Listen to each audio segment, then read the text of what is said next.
आगे लाइफ अपन बनई बहुगे, पैसा खूबे कमाई बहुगे,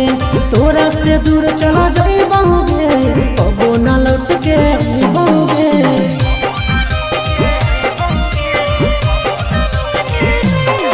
आगे लाइफ अपन बनई बहुगे, पैसा खूबे कमाई बहुगे, तोरा से दूर चला जाई बहुगे, कबो न लौट के बहुगे। सागर बेदर्दी से बलिन नाता तोड़ गे,